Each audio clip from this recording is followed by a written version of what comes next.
Matthieu 18. Vous avez reçu gratuitement, donnez gratuitement.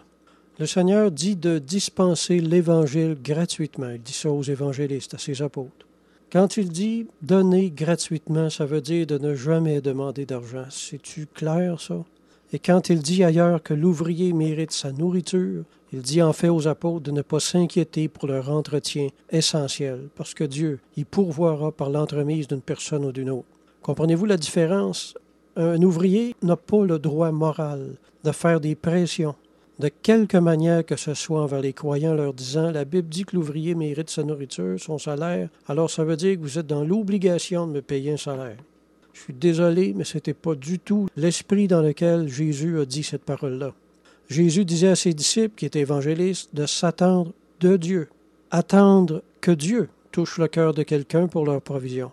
Un évangéliste qui agit autrement que ça n'a pas une façon d'agir qui est pure devant le Seigneur. Celui qui demande un salaire ne marche pas d'une manière parfaite devant Dieu. Il contrevient au commandement de donner gratuitement. Celui qui exige un salaire agit encore plus vilement. Ici au Canada, on a été très influencé par les évangélistes américains puis leur façon de faire, très souvent cupide. Nos églises ont été polluées par leur coutume, sans scrupule d'exiger la dîme, même des gens les plus pauvres. C'est une honte, frères et sœurs.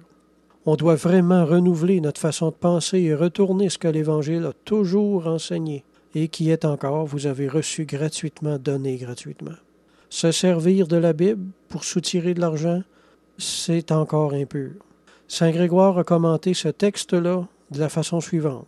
Car Jésus prévoyait qu'il y en aurait pour qui les dons de l'Esprit Saint seraient un objet de trafic et qui mettraient le don des miracles au service de leur avarice. Saint Jérôme leur a écrit « Et parce que les dons spirituels s'avilissent toujours lorsqu'ils deviennent le prix d'une récompense temporelle, notre Seigneur condamne cette avarice en ces termes. Moi qui suis votre Maître et votre Seigneur, je vous ai donné cette grâce sans vous la faire payer. Vous devez la donner de même. » Il y en a qui disent qu'après la mort des apôtres, les dons spirituels ont disparu. Moi, je pense que c'est la gratuité qui a d'abord disparu.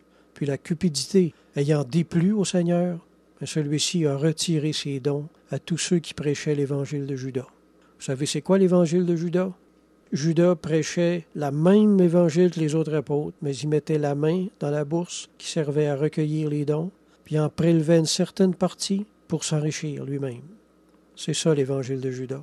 Ça ressemble-tu à ce qui se passe aujourd'hui ou ça y ressemble pas?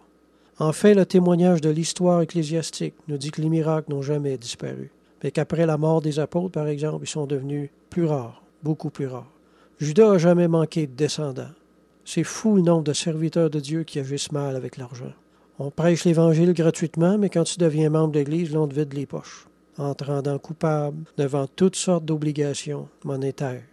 Aujourd'hui au Québec, il y a seulement quelques petites églises évangéliques qui fonctionnent uniquement sur la base d'offrandes volontaires. Ça, je trouve ça merveilleux. Il y a aussi l'Église catholique maintenant. Ici, dans les églises catholiques au Québec, on ne passe plus le panier comme autrefois. Saviez-vous ça? Les offrandes se font sur une base totalement volontaire. Les protestants ont très longtemps accusé l'Église catholique de prendre l'argent du monde. Aujourd'hui, ce sont les protestants qui dépouillent leurs propres membres.